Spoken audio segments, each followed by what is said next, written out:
how you find the diagonal of sort of a three-dimensional object. It's pretty easy that if you have just a basic rectangle, something like this, that it's not too hard to find the diagonal by using the Pythagorean theorem, knowing that this is a right angle.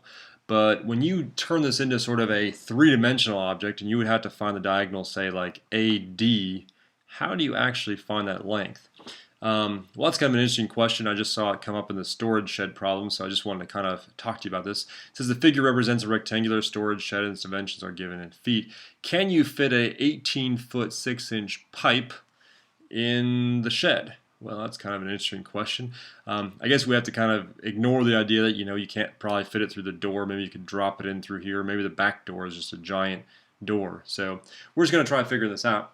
I think step one is we're going to try seeing what is this diagonal length here. If that works, if that's greater than 18.5 feet, we're good.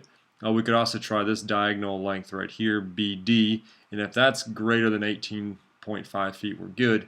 The third option would be to go from A all the way over to D to see if it kind of fits in that way. Couple different ways we can store this. So the very first thing I want to do is I want to find length. We'll just call this, maybe we can even try laying this down. We'll just call this length AC. So we'll try AC. AC is going to be the square root of 15 squared plus 6 squared. Does everybody agree with that? So that makes AC, when we simplify this, that would be 3 times the square root of 29.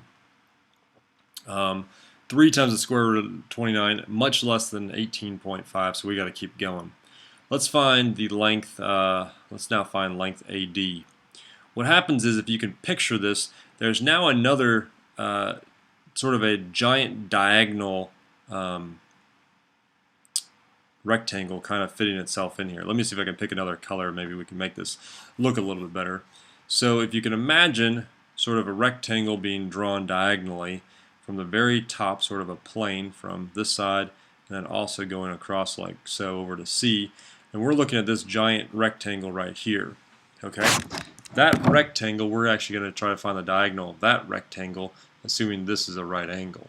Okay, so what we're going to do is AD is going to actually equal the square root of 8 squared, which is the height of it, plus this diagonal that goes across from A to C, which we just found to be 3 times the square root of 29. So we'll square those together. We'll take the square root. Simply in our calculator, that'll equal 18.03. To answer the question of this problem, 18.03 is less than 18.5. So there's no way that this pole is actually going to fit in to be able to fit in the storage shed. We'll have to find some other place, or lean it up against the wall, or on the outside, or I have no idea what you're going to do to this pole. Kind of an interesting process, though, to find the square root first, to find one diagonal, and use that diagonal with the other one with a height in order to find the actual diagonal, three-dimensional diagonal.